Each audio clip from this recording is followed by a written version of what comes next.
Eran casi las 4 de la madrugada, cuando un alarido desgarrador se coló por los muros del edificio como una navaja helada.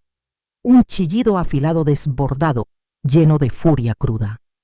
Luego vinieron los golpes contra mi puerta secos y violentos. ¡Pum, pum, pum! Las luces comenzaron a encenderse en los departamentos vecinos. Una señora asomó la cabeza al pasillo curiosa mientras yo seguía sentada en mi sala sujetando una taza de té tibio entre los dedos, que ya no temblaban. No moví ni un músculo. Sabía exactamente quién estaba del otro lado y sabía perfectamente por qué gritaba así. Mi nuera, o lo que yo alguna vez creí que era mi nuera Mariela, acababa de descubrir que cambié las cerraduras. Las cambié porque este departamento es mío, porque lo pagué con 40 años dejándome la espalda limpiando oficinas ajenas, puliendo pisos antes del amanecer, cargando bolsas que parecían llenas de piedras. Este rincón del mundo es lo único que realmente gané, y hoy por fin lo aseguré de nuevo con mi llave. Pero para que entiendas cómo llegué a este límite, necesito contarte la historia completa. Necesito que sepas quién soy y quién creí que era Mariela para mí. Me llamo Beatriz Galván, tengo 66 años y soy viuda desde hace ya 15 inviernos. Mi esposo se desplomó una noche helada sin aviso, sin una última palabra. Me quedé sola con un hijo de 12 años y un montón de recibos apilados como una amenaza. No tuve lujo de duelo. Tenía que trabajar, tenía que mantenernos a flote. Tomé 3 turnos diarios para que mi hijo Rafael pudiera estudiar, vestir limpio, comer caliente y no sentir jamás que la vida le arrancaba algo. Lo saqué adelante con mis manos cansadas y mi silencio. Eso hacemos. Las madres nos partimos por dentro para que ellos no se rompan por fuera. Y Rafael creció bien. Se graduó, consiguió un buen empleo en una empresa de tecnología. Se enamoró de una muchacha llamada Mariela, alta, siempre arreglada, uñas perfectas, sonrisa estudiada. La primera vez que la vi pensé, qué muchacha tan fina, qué educada. Mi hijo sí que tuvo suerte. Cuando Rafael me dijo que se casarían, lloré de alegría. Sentí que por fin volvería a tener una familia completa. También pensé que esta casa dejaría de sonar hueca, porque al principio no tenían dónde vivir. Ahorraban para comprarse algo propio, y yo, ingenua, confiada, abrí mis puertas sin pensarlo. Les dije que se quedaran el tiempo que hiciera falta, que esta casa también podía ser la suya. Rafael me abrazó fuerte. Mariela sonrió con una dulzura que ahora sé que nunca fue para mí, y yo juré internamente que estaba haciendo lo correcto. Pensé que una madre debía apoyar siempre a sus hijos, siempre. Y los primeros meses fueron tranquilos. Mariela cocinaba de vez en cuando, me preguntaba por mi día, me llamaba mamá, con una familiaridad que me ablandaba el pecho. Rafael trabajaba hasta tarde, pero siempre se asomaba a mi cuarto para darme un beso en la frente. Me sentía útil otra vez, sentía calor humano en casa y hasta imaginé que tal vez la soledad se había ido para siempre. Pero entonces algo empezó a cambiar. Algo pequeño, casi imperceptible al inicio. Un día llegué y el jarrón que mi difunto esposo me regaló, mi favorito, ya no estaba sobre la mesa. Mariela lo había escondido en un closet. Cuando le pregunté me dijo, «Ay mamá, es que se veía anticuado, no combina con nada». Sonrió como quien no rompe un plato. Yo tragué mi incomodidad. No quería convertirme en la típica suegra difícil. Después fue mi sillón el que me acompañó tantos años mientras veía la novela cada noche. Un día simplemente ya no estaba. Había un mueble nuevo, moderno, pero frío, sin alma. Mariela explicó que lo compró para renovar el ambiente, como si este departamento fuera de ella, también como si tuviera derecho a decidir qué se queda y qué desaparece. Pero no dije nada. Rafael parecía contento. Así que sonreí, asentí y me hundí en ese sillón rígido que me dejaba la espalda molida. Y después llegaron sus amigas. Mariela empezó a invitar a sus amistades aquí sin avisarme jamás. Yo volvía rendida del trabajo con los pies como piedras y encontraba a 4 mujeres sentadas en mi sala, riendo, tomando vino, la música retumbando. La primera vez se limitó a decir, «Ay, perdón, mamá», pero nunca dio las gracias. Nunca. Actuaba como si esto fuera su derecho natural, como si yo le debiera una vida entera. Una noche regresé destrozada tras limpiar 3 pisos de oficinas. Me dolían las rodillas, las muñecas, todo. Solo quería bañarme y dormir. Pero al abrir la puerta, la música me reventó en el pecho. Había una fiesta. Gente desconocida ocupaba mi sala bebiendo, fumando. El humo me nubló la vista. Me quedé inmóvil en la entrada. Mariela estaba en el centro, copa en mano, como anfitriona de un salón que no era suyo. Cuando me vio, agitó la mano. «Ay, mamá, no sabía que llegarías tan temprano. Estamos celebrando, me fue increíble en las ventas esta semana». Y siguió riendo. Nadie me saludó. Nadie bajó la música. Nadie apagó su cigarro. Me sentí borrada, convertida en un fantasma en mi propia casa. Me encerré en mi cuarto. Lloré bajito para que nadie escuchara.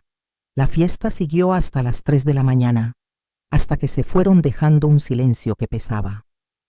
Al día siguiente, cuando salí la sala, estaba hecha un campo de batalla. Vasos tirados, manchas en el sofá nuevo, una botella rota en el suelo. Mariela dormía profundamente en su habitación. Nada limpió.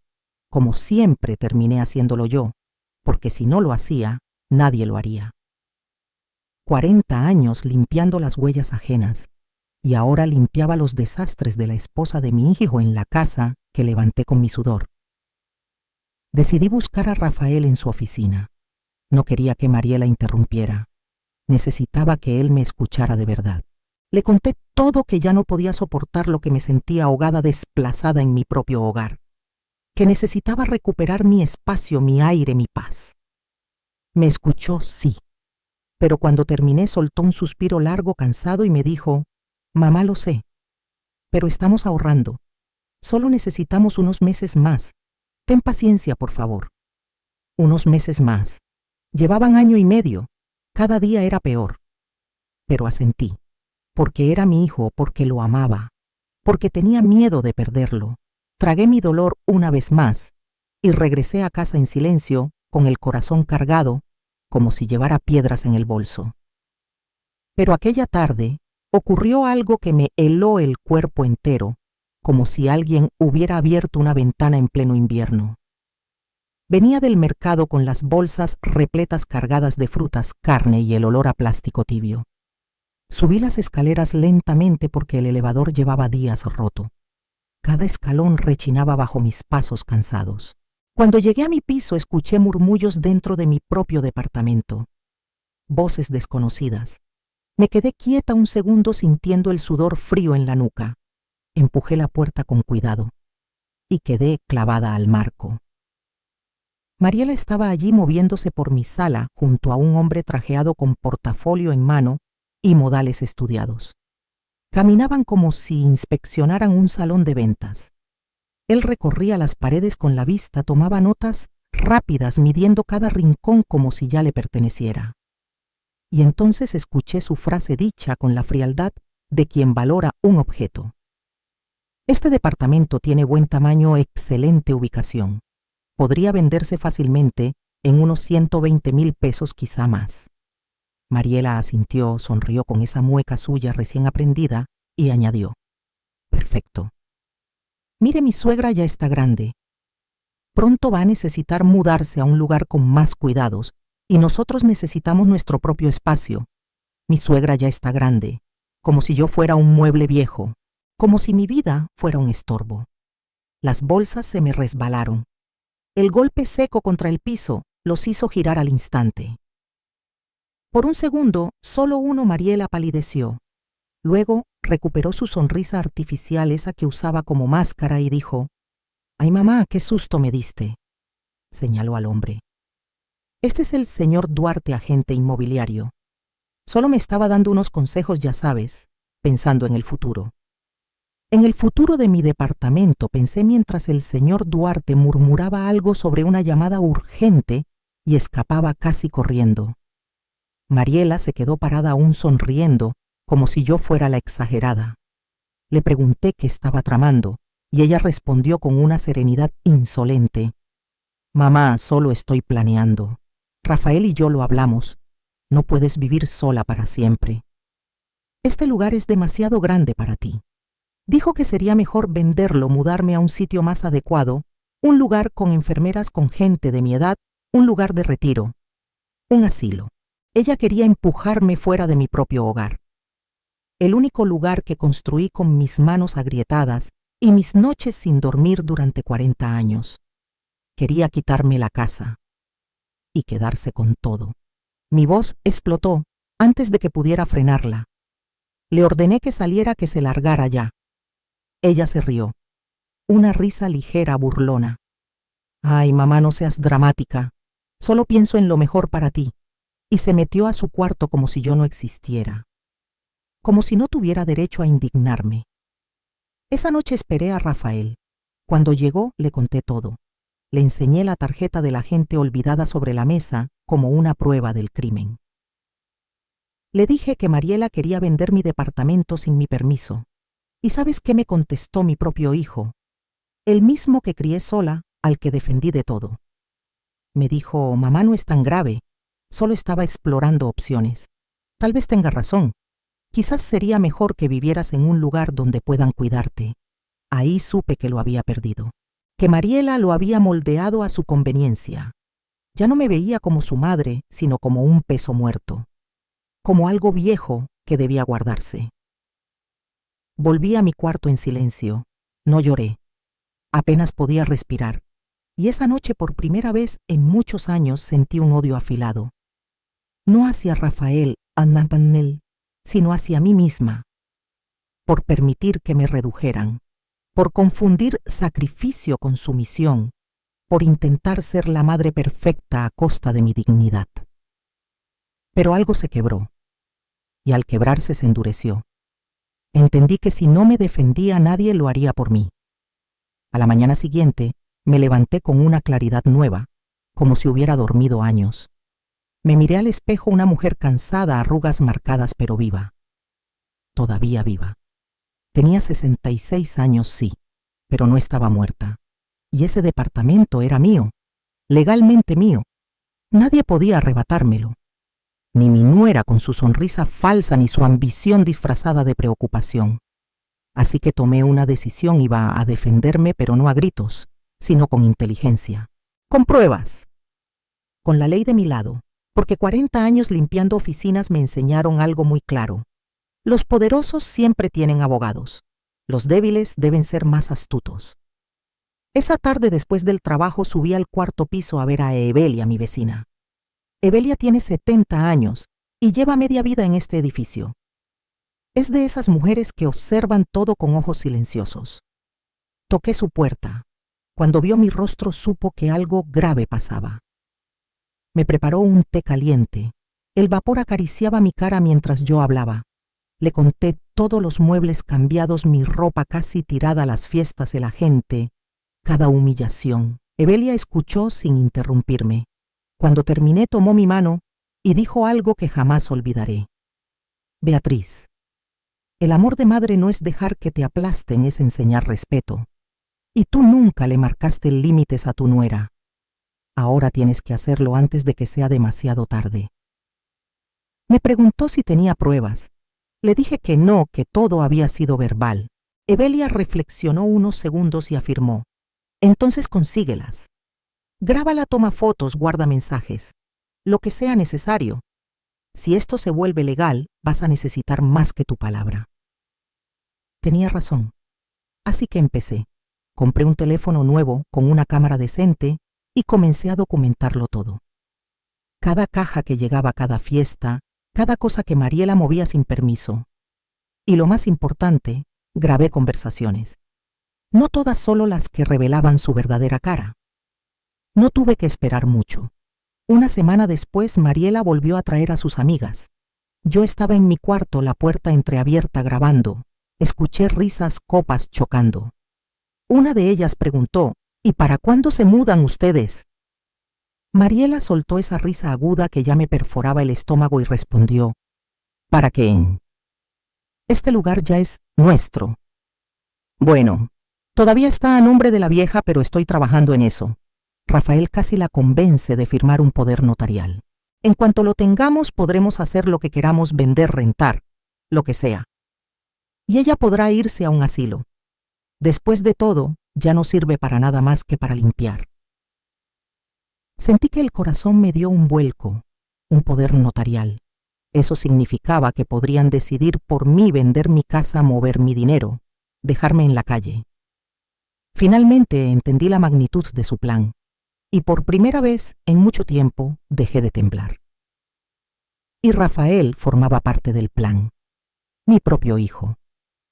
Aquel niño al que cargué, cuando lloraba al que arrullé, cuando yo misma no tenía fuerzas, el mismo al que alimenté con lo poco que tenía, cuando ni para leche alcanzaba. Él también estaba dispuesto a quitarme todo. Seguí grabando. Grabé cada segundo. Cada frase ponzoñosa que salía de la boca de Mariela, cada risa cruel que soltaba con sus amigas, cada idea torcida que dejaba caer entre sorbos de vino. Cuando por fin terminaron y salieron, guardé esa grabación como si fuera una reliquia sagrada. Porque lo era. Mi arma. Mi salvavidas. Al día siguiente busqué un abogado. Revisé páginas en internet, leí comentarios, comparé despachos y encontré a uno con buena reputación que ofrecía la primera consulta sin costo. Se llamaba licenciado Hernández, un señor mayor, tal vez de 60 y tantos, lentes gruesos y mirada amable que daba cierta paz.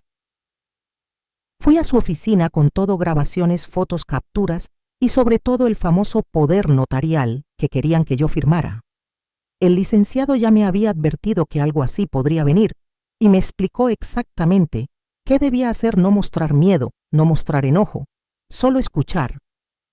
Y después decir que necesitaba tiempo para pensarlo, que no firmaría nada sin leerlo cuidadosamente, que era mi derecho. Respiré profundo, guardé el celular y seguí limpiando porque aunque suene triste, limpiar siempre me tranquilizó. El olor del jabón, el sonido del trapeador exprimiéndose, el piso brillando, me hacían sentir que todavía controlaba algo en mi vida. Llegué a casa alrededor de las 7. Rafael y Mariela estaban en la sala serios, rígidos, como si fueran a informarme que alguien había muerto. Me senté frente a ellos con la luz del atardecer entrando por la ventana, tiñendo la sala de un naranja cansado. Rafael se aclaró la garganta. Miró a Mariela, ella sintió casi imperceptible y entonces él comenzó. Mamá, hemos estado pensando mucho en tu futuro, en tu bienestar. Sabemos que trabajas muchísimo, que te cansas, que ya no eres tan joven como antes. Yo no dije nada, lo dejé hablar. Él siguió.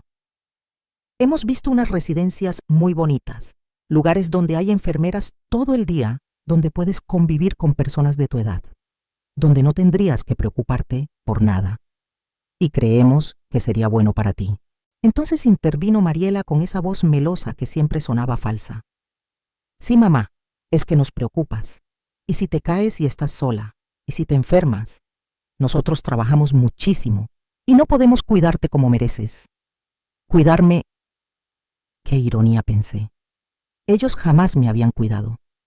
Pero guardé silencio. Esperé. Rafael sacó unos papeles, los deslizó por la mesa hacia mí. Para que la transición sea más fácil, necesitamos que firmes. Esto es un poder notarial. Así podremos encargarnos de la venta del departamento y de todo el papeleo. Tú no tendrás que preocuparte por nada. Ahí estaba, negro sobre blanco, mi vida entera reducida a un documento que pretendían que firmara sin chistar. Observé los papeles, luego los miré a ellos, y con la voz más tranquila que pude reunir dije: necesito leer esto con cuidado y consultarlo con alguien. No firmo nada sin entender completamente lo que significa. El gesto de Mariela se transformó como una sombra en la pared. Su sonrisa se evaporó y dijo con un filo helado en la voz: ¿consultar con quién? Somos tu familia. ¿No confías en nosotros? Manipulación pura. Pero esta vez no iba a entrar en su juego. Respiré y respondí: no es cuestión de confianza, es cuestión de responsabilidad. Estos son documentos legales.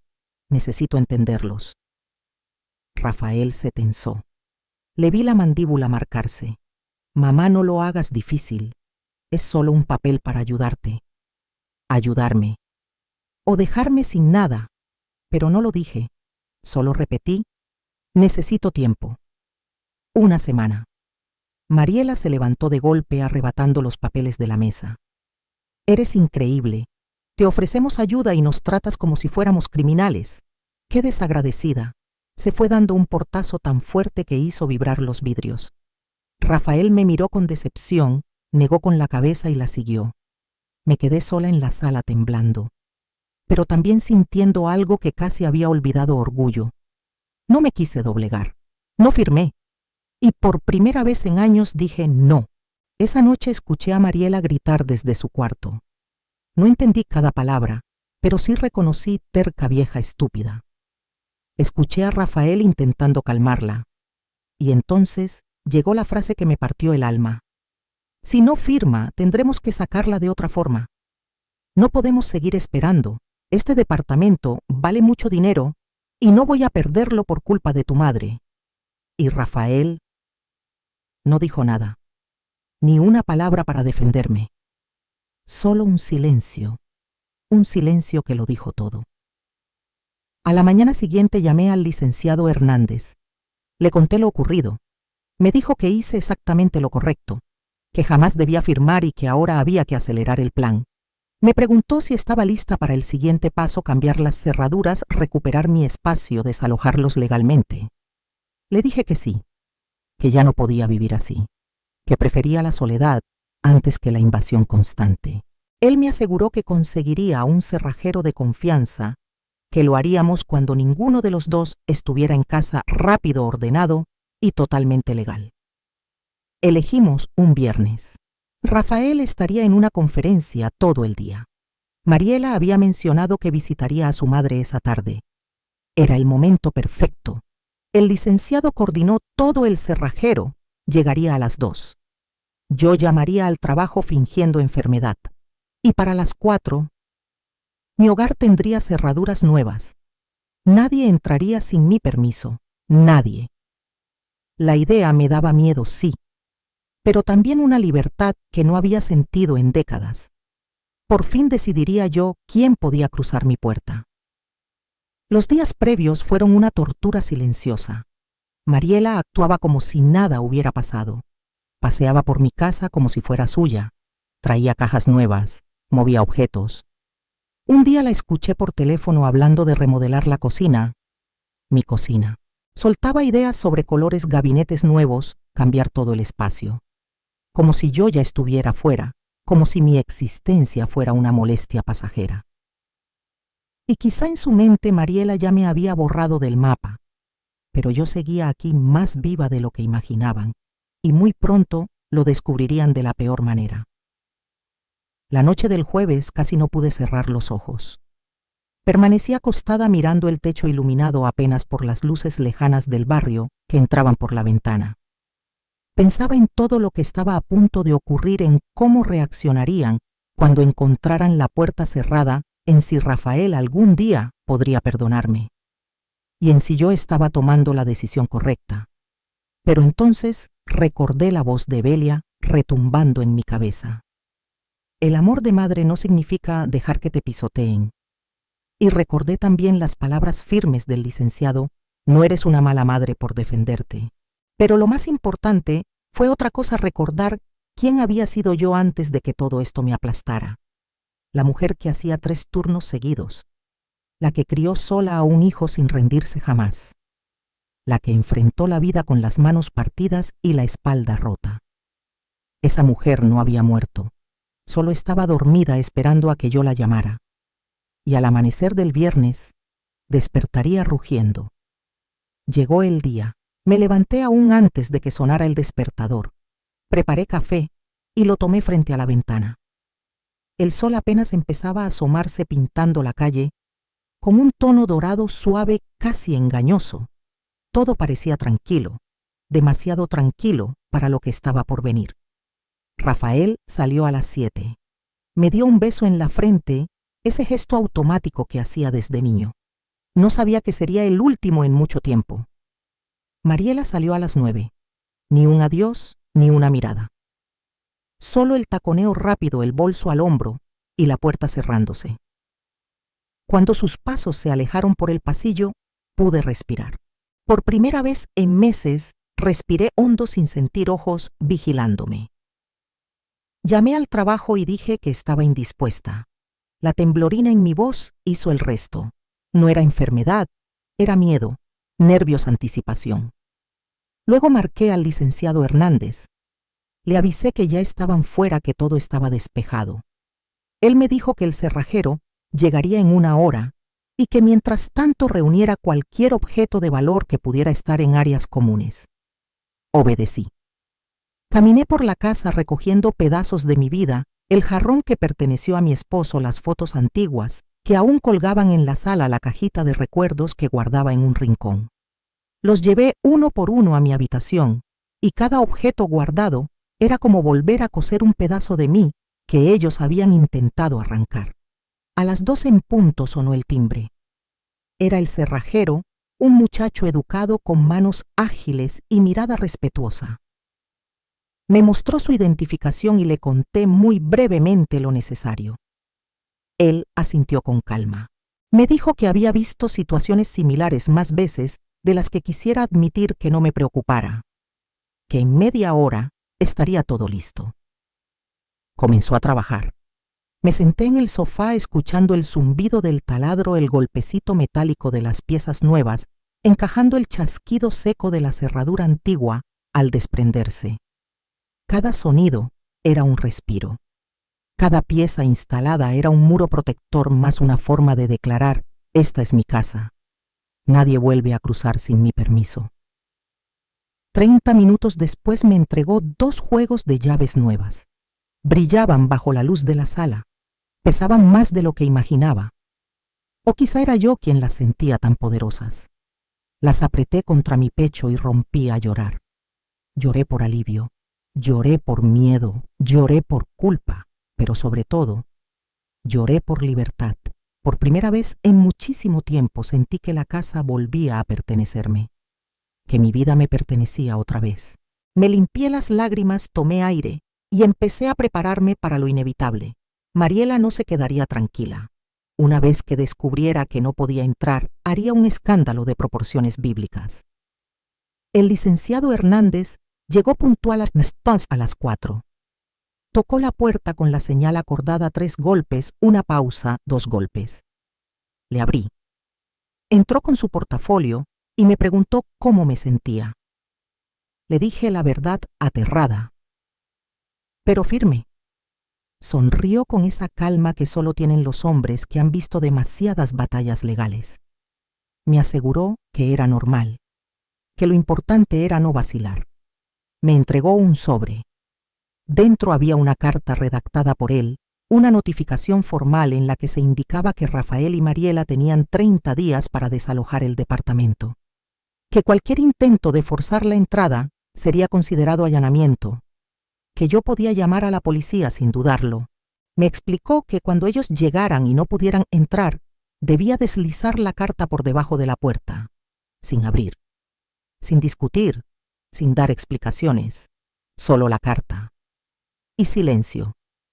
Me advirtió que seguramente intentarían manipularme, que Rafael diría cosas que me dolerían hasta los huesos, que Mariela gritaría insultos, que podría incluso llorar, pero que no debía abrir bajo ninguna circunstancia.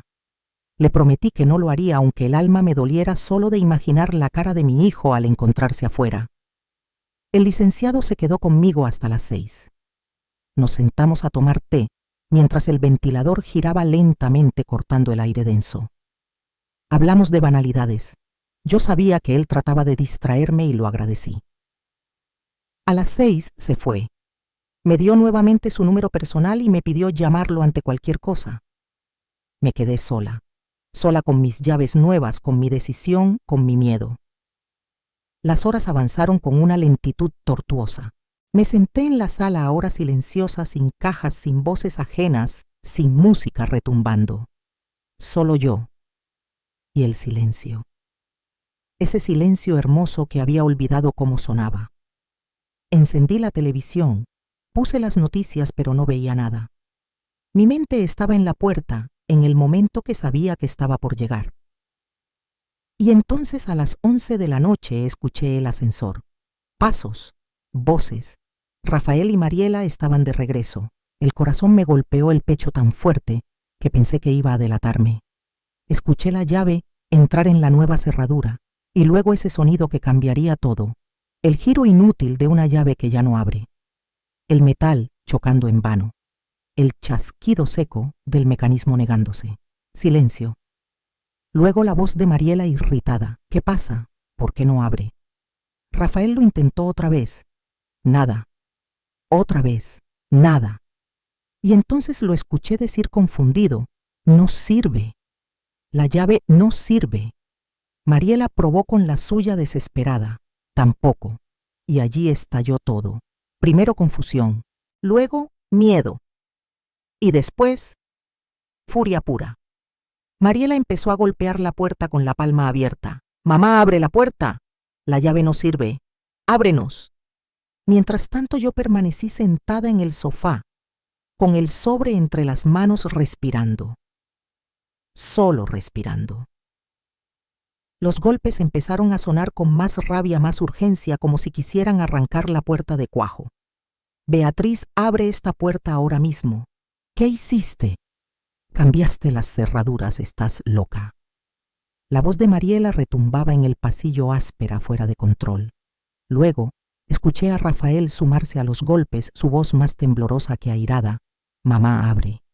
«¿Qué pasa?» «Por favor, mamá». Esa súplica me atravesó el alma. Pero no me moví, no di un solo paso hacia la puerta. Me quedé ahí, firme, respirando lento, recordando cada humillación, cada intento de sacarme de mi propia casa, cada palabra que había grabado. Esa memoria me sostenía como una columna de hierro. Entonces Mariela estalló de forma feroz. Nunca la había escuchado gritar así. «Abre esta puerta, esta es mi casa. Todas mis cosas están adentro. No puedes hacernos esto. Esto es ilegal». Golpeaba tan fuerte que por un momento pensé que la madera iba a ceder. Las luces de los vecinos empezaron a encenderse una tras otra. Escuché puertas abriéndose. Alguien preguntó qué ocurría. Mariela gritó por encima de todos. Nos dejó en la calle. «Está loca. Nos cambió las cerraduras». Y entonces llegó el grito. Ese grito desgarrado que despertó a medio edificio, que hizo ladrar a los perros en la calle, que retumbó como un cuchillo en la pared. «Beatriz, te vas a arrepentir de esto. Te lo juro, te vas a arrepentir». Los golpes seguían. Rafael intentaba calmarla, pero ella ya había perdido cualquier traza de control. Y luego, él también explotó. «Mamá, ¿cómo pudiste? ¿Quién te dio permiso? Abre esta puerta ya. No puedes hacernos esto. Soy tu hijo». Esas últimas 3 palabras me hirieron más que todos los gritos. Me levanté despacio. Caminé hacia la puerta con el sobre del licenciado Hernández en la mano. Sin decir una palabra me agaché y lo deslicé por debajo. Del otro lado hubo un silencio corto pesado. Escuché cómo alguien lo recogía. Luego el sonido del papel rasgándose. Y entonces la voz de Rafael, primero baja, luego más fuerte para que Mariela escuchara aviso de desalojo. Tienen 30 días para retirar sus pertenencias. Cualquier intento de entrar sin autorización será reportado a las autoridades. Atentamente, Beatriz Galván. Mariela volvió a perder el control, pero esta vez no era solo furia, era miedo, un miedo profundamente humano. La escuché gritar la voz fracturada: «Esto no puede ser real, esto no es legal, no puedes echarnos así, tenemos derechos». Golpeó la puerta otra vez, pero ya no con fuerza. Aquellos golpes eran distintos, eran los golpes débiles de alguien que acaba de darse cuenta de que ha perdido. Rafael habló entonces, y su voz era otra, más quebrada, casi la de un niño. «Mamá, por favor, hablemos. Abre la puerta. Podemos arreglar esto. No tiene que ser así». Pero yo seguí en silencio con la espalda apoyada en la madera, sintiendo cada golpe como si cayera sobre mi propio pecho, y aún así no cedí. Porque sabía que si abría ahora, aunque fuera un segundo, todo se derrumbaría. Todo mi valor, todo mi dolor, toda mi lucha, se iría por el desagüe. Entonces escuché la puerta del departamento de Evelia abrirse. Su voz firme como una campana resonó en el pasillo. Ya es medianoche. Están despertando a todo el edificio. Si no se calman, voy a llamar a la policía. Mariela giró hacia ella rabiosa. Esto no es asunto tuyo, vieja metiche. Ocúpate de lo tuyo. Pero Evelia ni parpadeó. Mi asunto es poder dormir en paz. Y ustedes están alterando toda la calma del edificio. Así que tienen dos opciones. Se tranquilizan o llamo a la policía. Ustedes deciden. Rafael intentó sonar razonable, doña Evelia. Por favor, es un malentendido. Mi mamá nos encerró afuera. Necesitamos entrar. Pero Evelia lo miró con una fuerza que jamás le había escuchado. Rafael, conozco a tu madre desde que llegó aquí. Es una buena mujer. Y si los dejó afuera, créeme, tiene razones. Muy buenas razones. Así que váyanse antes de que llame de verdad. Hubo un silencio frío. Entonces escuché los pasos de Mariela alejándose bajando las escaleras casi corriendo. Ni esperó el elevador. Rafael se quedó un momento más. Escuché su respiración al otro lado de la puerta pesada vencida. Y luego habló, pero no gritó esta vez. Habló tan bajo que tuve que acercarme para escucharlo. Mamá, no entiendo por qué hiciste esto. Pensé que me querías. Pensé que siempre podría contar contigo. Pero supongo que estaba equivocado. Y luego se fue. Sus pasos sonaron lentos, arrastrados, como si llevara piedras en los pies. Cuando por fin el pasillo quedó en silencio, me derrumbé. Me dejé caer al suelo, la espalda contra la puerta, y lloré. Lloré como no lloraba desde hacía años, porque acababa de perder a mi hijo, o tal vez porque acababa de aceptar que lo había perdido mucho antes. No sé cuánto tiempo estuve ahí, hecha un ovillo en el piso, cuando escuché unos golpecitos suaves, el código de Evelia. 3 golpes. Pausa. 2 golpes. Me levanté como pude, me limpié la cara y abrí. Ella entró sin decir una sola palabra.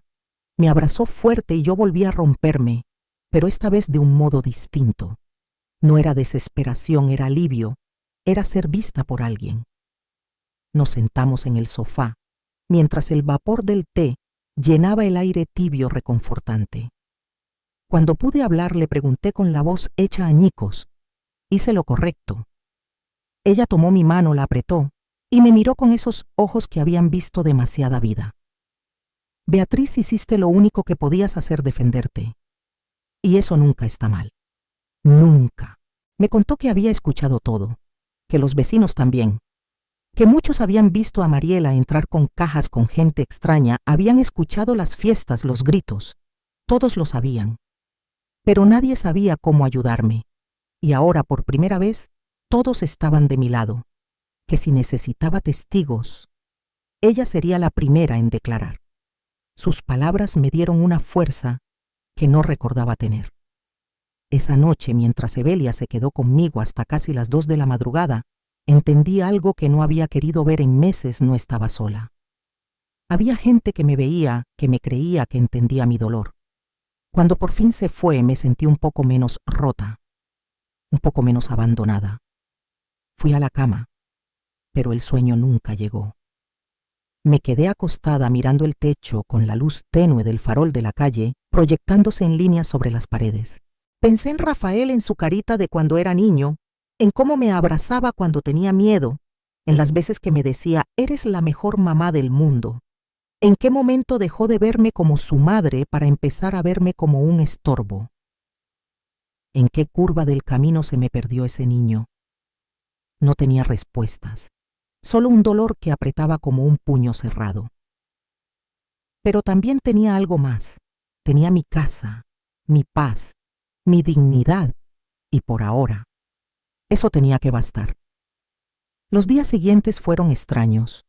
La casa quedó sumida en un silencio absoluto, un silencio tan profundo que al principio me inquietaba. Después de tantos meses de caos, ruido, pasos ajenos, voces que no eran mías, no sabía qué hacer con esa calma recién conquistada. Me sentaba en la sala y solo escuchaba el zumbido del refrigerador, los autos pasando a lo lejos, los pájaros al amanecer. Sonidos simples, sonidos que había olvidado. Y poco a poco, como si mi alma también necesitara silencio, empecé a sanar, a respirar sin miedo, a moverme por mi casa sin sentirme invadida, a recordar cómo era vivir siendo dueña de mi espacio. Pero Rafael no se rindió. Primero fueron 10 llamadas al día, luego 20. Yo no contesté. Después vinieron los mensajes. Los primeros eran llenos de rabia. Mamá, esto es ridículo. Abre la puerta. Tenemos que hablar. No puedes hacernos esto. Voy a conseguir un abogado. No respondí. El licenciado Hernández me había advertido que no contestara nada sin que él lo revisara. Entonces los mensajes cambiaron. Se volvieron suaves. Peligrosamente suaves. Mamá, te extraño. No sé qué hice mal. Siempre te he querido. ¿Por qué me haces esto? Esos dolían más que los gritos, porque tocaban mi herida más profunda, la culpa. Esa culpa de madre que nunca desaparece. Esa voz que te pide ceder. Pero cuando esa voz me debilitaba, yo recordaba la escena con Mariela y el agente inmobiliario. El plan para meterme en un asilo. El poder notarial. Las fiestas, las humillaciones, el desprecio. Y la culpa se disipaba como humo, porque lo que hice no fue crueldad, fue supervivencia, fue justicia. Una tarde, mientras barría la sala, encontré algo debajo del sofá, un carrito pequeño, uno de los juguetes de Rafael cuando era niño. Lo levanté, lo limpié con los dedos y me senté mirando sus llantitas viejas. Recordé el día que se lo regalé. Tenía 5 años y los ojos le brillaban de emoción. Jugó con ese carrito durante años. Ahora estaba ahí abandonado bajo un sofá. Igual que nuestra relación olvidada, enterrada, rota. Lloré. Pero esta vez no lloré por lo que hice. Lloré por lo que ya había perdido. Porque la verdad es esta. No perdí a mi hijo cuando cambié las cerraduras. Lo perdí mucho antes. Lo perdí cuando dejó de escucharme. Cuando eligió a Mariela una y otra vez. Cuando dejó de verme como una persona y empezó a verme como un obstáculo.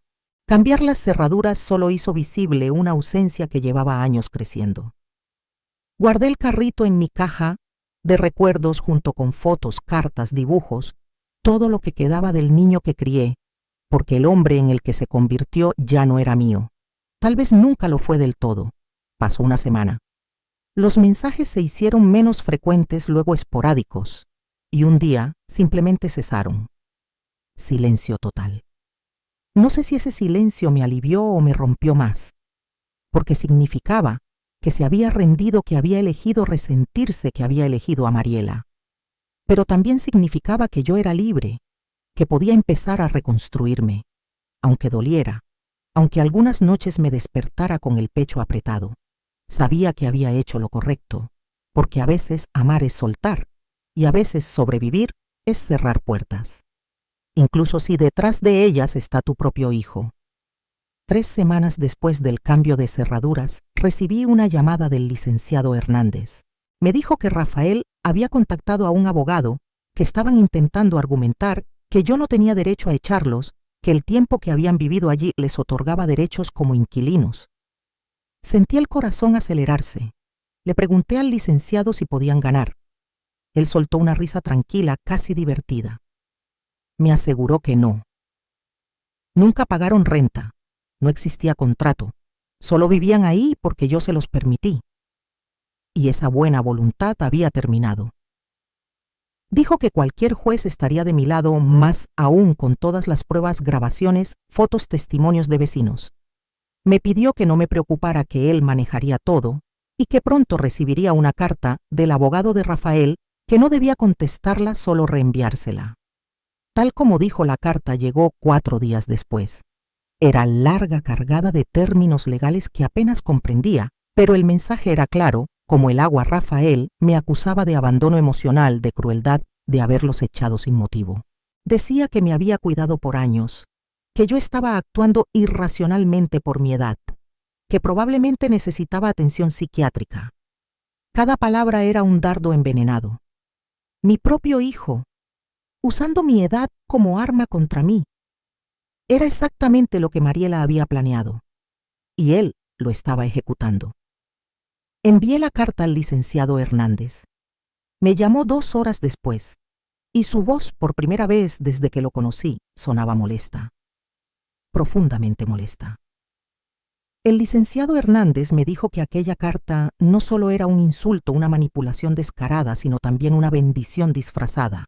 Ahora teníamos por escrito lo que realmente pensaban de mí, cómo planeaban declararme incapaz para quedarse con mi propiedad, cómo buscaban despojarme de todo lo que construí.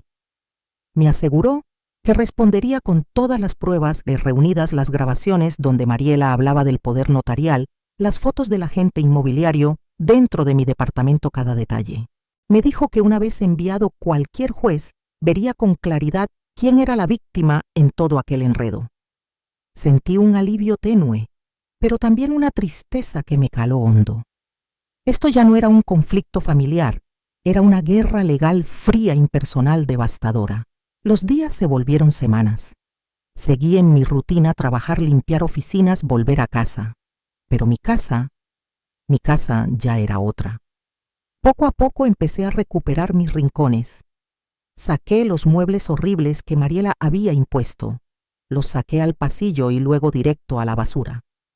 Volví a poner mi sillón viejo, suave, gastado, el que siempre había sido mío. Reacomodé la sala como estaba antes. Colgué de nuevo mis fotos en las paredes. Puse mi florero en la mesa, ese que guardaba desde que murió mi esposo. Cada gesto era una respiración profunda, una capa de polvo que me quitaba de encima una victoria íntima. Mi departamento volvió a sentirse como un hogar y no como un campo de batalla. Evelia empezó a visitarme más seguido. Compartíamos té y palabras. Ella me contaba historias de sus hijos, de las decepciones, de los silencios, de cómo a veces el amor no basta. Sus palabras me abrazaban. Me hacían sentir que mi dolor no era un caso aislado, que yo no era la única madre que había tenido que tomar decisiones que desgarran el alma, que elegir sobrevivir no era una traición, era valentía. Un día, limpiando una oficina, encontré una revista abierta en un artículo sobre violencia familiar. Hablaba de abusos hacia personas mayores, económico, emocional, psicológico. Leí cada línea como si hubieran escrito mi historia ahí mismo. Y entonces supe algo que necesitaba escuchar. No exageré, no fui cruel, no estaba loca. Fui una víctima que tuvo la fortaleza de defenderse. Guardé el artículo y me lo llevé a casa. Lo puse en mi carpeta de documentos.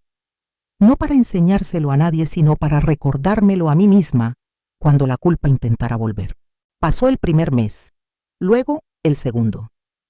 Entonces el licenciado Hernández me llamó con novedades. El abogado de Rafael había retirado la demanda. No seguirían adelante con el juicio. Cuando le pregunté, por qué, me explicó que seguramente habían revisado las pruebas que él envió y entendieron que no tenían forma de ganar. Un juez vería las grabaciones, escucharía las voces, observaría las fotos. Y no habría duda de lo que había ocurrido. Seguir peleando solo los hundiría más. Dijo que probablemente fue Mariela quien decidió cortar por lo sano y buscar otra manera de avanzar. Sentí alivio, pero también un hueco en el corazón. Eso quería decir que Rafael había hecho su elección. Había decidido no luchar por nuestra relación. Había vuelto a elegirla a ella antes que a mí. Y aunque ya lo esperaba, dolió más al confirmarlo. El licenciado también me dijo algo más, algo que nunca imaginé escuchar. Durante el proceso investigó un poco y descubrió que Mariela tenía antecedentes. Ya había intentado algo similar con su familia anterior, con su primera pareja. Quiso apropiarse de propiedades ajenas, mintió, manipuló, sembró discordia. Y cuando la descubrieron, simplemente desapareció para buscar otra víctima. Rafael solo había sido el siguiente, y yo, el obstáculo que ella necesitaba eliminar. Escuchar eso me dejó llena de sentimientos mezclados. Por un lado, confirmaba que no había estado imaginando cosas, que mis sospechas tenían fundamento. pero por otro lado, significaba que mi hijo también había sido víctima, una víctima que eligió no ver la verdad, una víctima voluntaria. Intenté contactarlo una sola vez. Le envié un mensaje sencillo. Rafael, necesito que sepas algo importante sobre Mariela. Por favor, llámame. Esperé un día, 2, una semana. Nunca respondió. Y ahí lo entendí, ya había tomado su decisión. Había decidido creerle a ella. Había decidido que yo era la villana. Nada de lo que dijera podría cambiarlo. Las razones ya no importaban, los hechos tampoco. Porque el amor, cuando es ciego, defiende hasta lo indefendible. Rafael había elegido su camino, y yo tenía que aprender a vivir con ello, aunque por dentro me desgarrara. Los meses pasaron, llegó el invierno, y con él una paz rara, una paz tibia como el vapor del caldo casero que preparaba por las tardes. Despertaba sin ansiedad, sin miedo a escuchar pasos no deseados, sin temor a que mis cosas desaparecieran sin explicación. Mi departamento olía distinto ahora a café recién hecho, a sopa caliente, a hogar. Empecé a hacer cosas que había dejado de hacer por años. Planté flores en el balcón. Compré cojines nuevos para el sillón. Pinté una pared de mi recámara de un tono durazno suave, un color que siempre me había gustado, pero que nunca me atreví a usar. Pequeñas renovaciones, pequeños actos de renacer. Evelia me presentó a un grupo de mujeres del edificio. Nos reuníamos los jueves, jugábamos cartas, tomábamos té, compartíamos historias. Y descubrí que muchas de ellas habían vivido situaciones similares. Hijos que nunca llamaban, familias complicadas, desilusiones profundas. Pero también risas, también amistad, también vida. Y ellas me enseñaron una verdad que necesitaba escuchar, que la Evelia y las mujeres del edificio me enseñaron una verdad simple y dolorosamente cierta. La familia no siempre viene dictada por la sangre. A veces la familia es la gente que decide quedarse, que decide sostenerte, que decide verte incluso cuando tú misma te sientes invisible. Aquellas mujeres se habían convertido en mi refugio, en una red que me sostenía cuando creía que me iba a desmoronar. Una noche, mientras veía las noticias con el sonido bajito y la luz tibia de la lámpara derramándose sobre la sala, apareció un reportaje. Una señora mayor había sido estafada por su propia hija. Le arrebataron la casa, los ahorros de toda su vida, todo, y la dejaron en la calle. La mujer lloraba frente a la cámara diciendo que jamás imaginó que su hija fuera capaz de algo así, que confió, que amó y lo perdió todo. Mientras la escuchaba, un escalofrío me recorrió la espalda. Yo pude haber sido ella. Si no hubiera cambiado las cerraduras, si hubiera firmado aquel poder notarial, si hubiera seguido confiando en quien no debía. Hoy estaría en la calle, sin nada, mientras Rafael y Mariela vivirían en mi departamento sin un gramo de culpa. Esa revelación apagó el último vestigio de culpa que quedaba en mí. Había salvado mi hogar. Y más que eso, había salvado mi vida. 6 meses después, mi rutina había tomado otro ritmo. Despertaba temprano, hacía estiramientos junto a la ventana mientras el sol entraba filtrado entre las cortinas. Caminaba un rato en el parque, que nunca pude disfrutar mientras ellos vivían conmigo. Desayunaba en paz, leía el periódico con calma. Pequeñas cosas sencillas, pero que llenaban rincones de mi alma que creía muertos. Después trabajaba mis turnos y regresaba a un hogar que por fin me pertenecía en silencio. Y ese silencio dejó de dar miedo. Se volvió compañero. En esa calma podía escuchar mis propios pensamientos, podía sentir, podía sanar. Un día, Evelia organizó una cena en su departamento. Invitó a las mujeres del grupo de los jueves. Fue una noche cálida, llena de comida casera, risas y anécdotas compartidas. En un momento, levantó su copa y dijo: «Quiero brindar por Beatriz, por su valentía, por recordarnos que defenderse nunca es egoísmo, es supervivencia». Todas brindaron, y yo lloré. Pero fue un llanto suave, agradecido, porque esas mujeres me veían, me respetaban. y hacía mucho tiempo que no me sentía parte de nada. Una tarde, limpiando una oficina en el centro, recibí una llamada de un número desconocido. Normalmente no contesto, pero algo dentro de mí me dijo que lo hiciera. Era una voz joven femenina nerviosa. Señora Beatriz, perdone que la moleste. Soy Sara, amiga de Rafael. Necesito hablar con usted. Es urgente. El corazón se me aceleró. Le pregunté qué ocurría. Titubeó y dijo, es sobre Mariela. Necesita saber la verdad. ¿Podemos vernos? Acepté. Quedamos al día siguiente en una cafetería cerca de casa. Esa noche casi no dormí. Mi mente era un torbellino de preguntas. ¿Estaba bien Rafael? ¿Qué había pasado? ¿Qué verdad necesitaba saber? Llegué a la cafetería 15 minutos antes. El aroma del café recién molido llenaba el aire. Pedí un té y me senté al fondo donde el ruido era más suave, donde podía observar sin ser vista. Sara llegó puntual. Era una mujer elegante, unos 30 años, ojos tristes. Se sentó frente a mí, pidió un café y empezó a hablar. Me contó que conocía a Rafael del trabajo, que habían sido amigos por años. Conoció a Mariela desde el principio y nunca le cayó bien. Decía que había algo en sus gestos, en sus palabras, una falsedad que se notaba aunque intentara ocultarla. Después de que ellos se fueron de mi departamento, continuó, las cosas se pusieron peores. Rentaron un lugar pequeño. Rafael trabajaba doble turno para pagar la renta. Mariela seguía con su negocio, pero gastaba todo en ropa, en lujos. Peleaban a diario. Entonces Sara me miró directamente a los ojos y soltó la verdad, como si le pesara en la boca, señora Beatriz. Mariela le fue infiel a Rafael varias veces. Y cuando él lo descubrió, ella lo manipuló. Le hizo creer que era culpa suya, que trabajaba demasiado, que no la atendía. Sentí una punzada en el pecho. No por ella, por mi hijo, por lo ciego que había estado.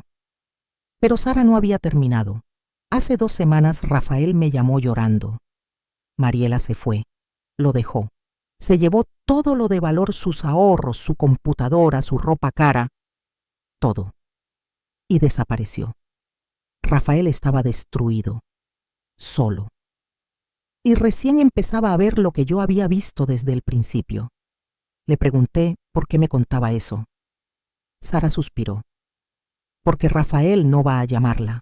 Tiene demasiado orgullo, demasiada vergüenza, pero necesita a su madre. Usted debería saberlo. Le agradecí. Le dije que necesitaba tiempo. Me dio su número y se marchó. Yo me quedé ahí 1 hora entera con el té ya frío entre las manos, mirando por la ventana sin ver nada, tratando de descifrar qué hacer con esa información. Una parte de mí quería salir corriendo, buscar a Rafael, abrazarlo, decirle que lo iba a acompañar. Pero la otra parte, la que aún sanaba, me dijo que esperara, que no era mi responsabilidad arreglar aquello, que él tenía que enfrentar las consecuencias de sus decisiones. Esa noche hablé con Evelia. Le conté todo. Ella escuchó en silencio, y cuando terminé me dijo algo que me atravesó como una verdad dura. Beatriz, el hecho de que Mariela lo haya dejado no borra lo que Rafael te hizo. No borra los gritos ni la carta del abogado, ni que eligió creerle a ella antes que a ti. Puedes tener compasión, pero no tienes obligación de rescatarlo. Y tenía razón. Dolía, claro que dolía. Mi corazón de madre quería correr a salvarlo, pero mi dignidad sabía que no debía hacerlo. Porque si lo rescataba ahora, le enseñaría que podía destruirme y que aún así yo siempre estaría ahí. Y esa no era la lección que quería dejarle. 2 semanas después, recibí un mensaje de Rafael, el primero en meses. Decía: mamá, sé que no tengo derecho a pedirte nada. Sé que te lastimé, pero necesito hablar contigo, por favor. Mi primer impulso fue responder inmediatamente, pero respiré hondo y llamé al licenciado Hernández. Le conté todo al licenciado Hernández y le pregunté qué debía hacer. Él respondió con calma profesional: señora Beatriz, si decide hablar con él, ponga límites. Reúnanse en un lugar público, no en su departamento. No prometa nada, escuche y observe si hay arrepentimiento genuino o solo necesidad. Seguí su consejo. Le respondí a Rafael y propuse vernos en una cafetería. A la mañana siguiente, aceptó a las 3 en punto. Llegué antes de tiempo con el estómago revuelto y las manos heladas. Hacía meses que no veía a mi hijo y no sabía qué esperar. Me senté en una mesa junto a la ventana donde la luz de la tarde entraba como una franja dorada. Él llegó 10 minutos tarde, y cuando lo vi, me faltó el aire. Había adelgazado, tenía profundas ojeras, la camisa arrugada. Parecía cansado en un modo que no había visto nunca cansado del alma. Se sentó frente a mí. Al principio no dijo nada, solo me miró. Y en esos ojos vi algo que creí perdido hacía años, culpa, remordimiento, un dolor real. Por fin habló con la voz quebrada: mamá, ni siquiera sé cómo empezar. He sido un idiota, un pésimo hijo. Te traté mal, te acusé de cosas horribles. Y todo porque estaba ciego. No quería ver quién era realmente Mariela. Mientras hablaba me contó todo. Cómo Mariela lo manipuló. Cómo lo convenció de que yo era el problema. Cómo lo usó para su propio beneficio. Cómo lo dejó sin nada. Él lloró. Mi hijo adulto llorando frente a mí como cuando era niño. Y mi corazón se partió, pero me mantuve firme. No lo abracé, no lo consolé. Tenía que escuchar más. Necesitaba saber si su dolor era por mí, o porque la mujer que lo destruyó finalmente lo había abandonado. Así que le pregunté directamente, sin suavizar nada: Rafael, si Mariela no te hubiera dejado, ¿estarías aquí hoy? ¿Te habrías dado cuenta de algo? Él guardó silencio.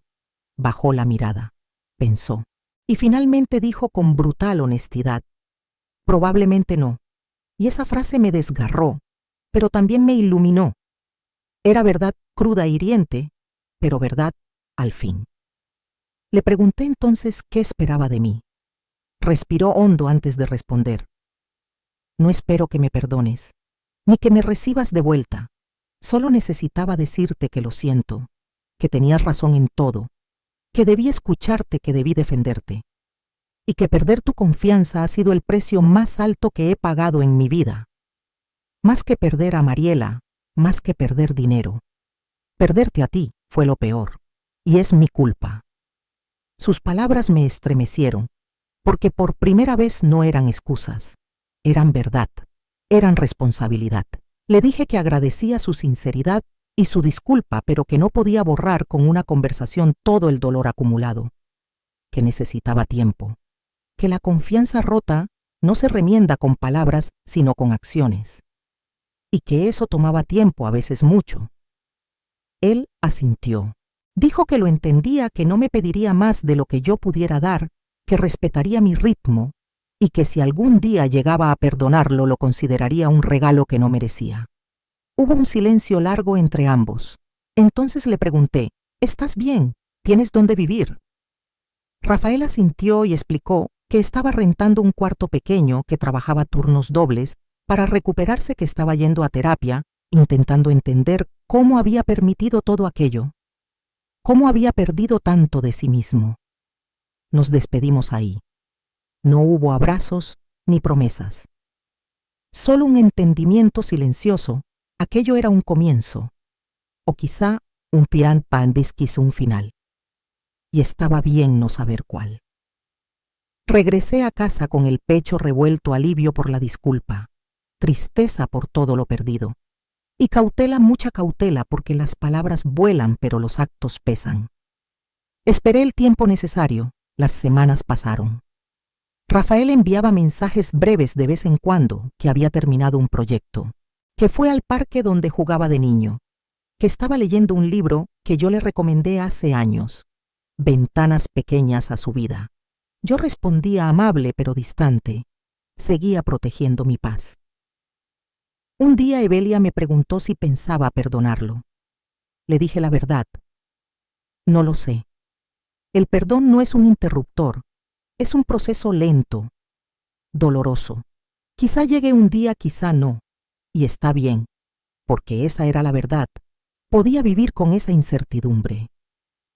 3 meses después de aquella conversación en la cafetería, Rafael me pidió vernos otra vez. Dijo que tenía algo que mostrarme. Acepté. Nos vimos en el mismo lugar. Llegó con una caja de cartón en los brazos y la dejó sobre la mesa.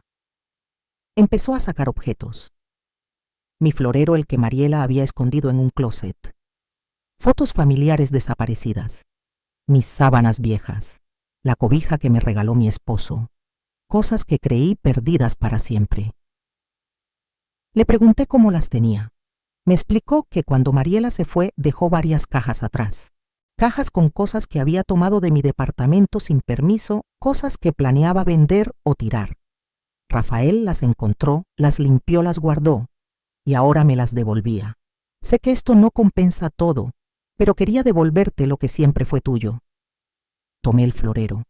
Lo acaricié con la mano temblorosa. Las lágrimas me bajaron sin aviso, porque aquel florero no era solo un objeto, era un pedazo de mi esposo, de mi vida, de mi historia. Miré a Rafael, y por primera vez en meses no vi al hombre que me gritó, ni al hombre que me traicionó. Vi al niño que crié, al niño que me amó, al niño que aún estaba ahí escondido bajo las heridas y los errores. Le di las gracias con la voz rota, y por primera vez desde que cambié las cerraduras, sentí que quizá había esperanza, una esperanza frágil, tenue, pero real. Rafael comenzó a verme una vez al mes, siempre en lugares públicos, nunca en mi departamento. Yo no estaba lista para abrir esa puerta literal ni emocionalmente, y él lo respetó. Hablábamos de cosas simples, el clima, el trabajo, alguna película, sin presión, sin profundidad obligada, con cuidado, con distancia, con tiempo. Dejamos que la relación se tejiera de nuevo, por sí sola, lentamente, como una planta que alguna vez fue arrancada del suelo y ahora buscaba volver a enraizar. Era frágil, delicada, pero auténtica, y por ahora eso era suficiente. Evelia me dijo que estaba orgullosa, que estaba manejando todo con cabeza fría, no me rendía demasiado rápido, pero tampoco abría la puerta de par en par. Estaba encontrando equilibrio. Tenía razón. Estaba aprendiendo algo nuevo, que el amor de madre no significa inmolarse, sino poner límites sanos, enseñar respeto, cuidarme para poder cuidar sin destruirme. Un año después de haber cambiado las cerraduras, ocurrió algo inesperado. Rafael me invitó a cenar a un restaurante bonito. Acepté aunque los nervios me hicieron apretar el bolso todo el camino. Él ya estaba sentado cuando llegué. Se veía distinto, más sereno, más completo, más él.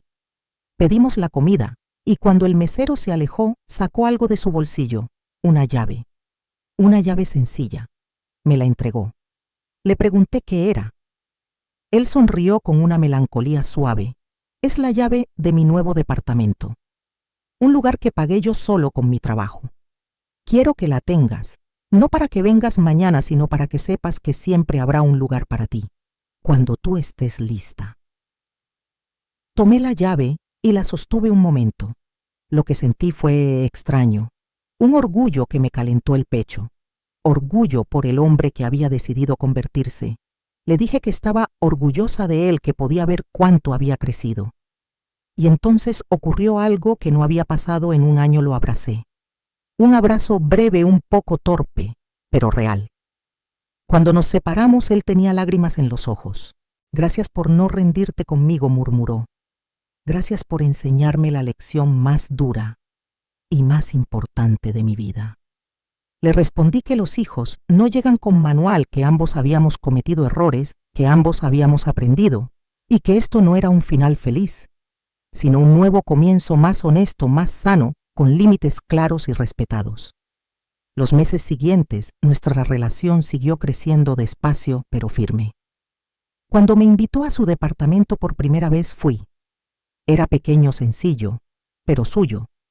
No había rastro de Mariela.